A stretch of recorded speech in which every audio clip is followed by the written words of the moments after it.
Intel, TSMC, and Samsung, demo CFETs at IEEE IEDM conference, near doubling in transistor densities in sight.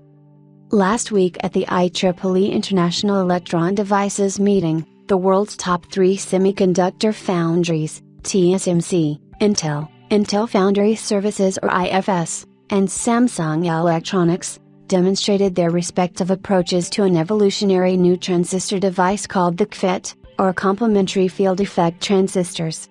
A CFET is a kind of 3D transistor that stacks both kinds of FETs needed for CMOS logic. All 3 fabs are transitioning from FinFET to nanosheets, or GAFETs, gates-all-around FETs. While FinFETs use vertical silicon fins, with gates controlling the flow of current through them, while in a nanosheet, the vertical fin is cut into a set of ribbons, each surrounded by the gate.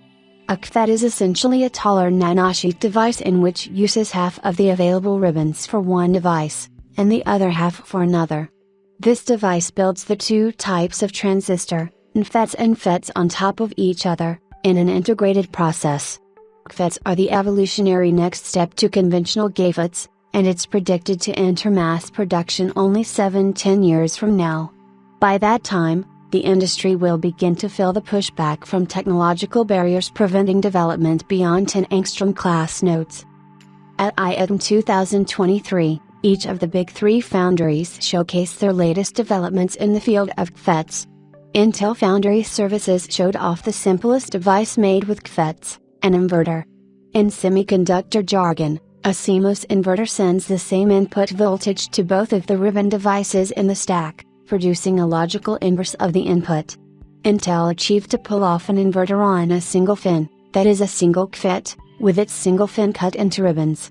The company comments that at maximum scaling, this is half the size of a regular CMOS inverter made using current technology. Such a stacked transistor inverter loses some of its die area advantage because of the interconnects needed. Intel is attempting to mitigate this by reducing some of the congestions from the interconnects, and an upcoming new tech called backside power delivery, allowing interconnects to exist both above and below the surface of the silicon.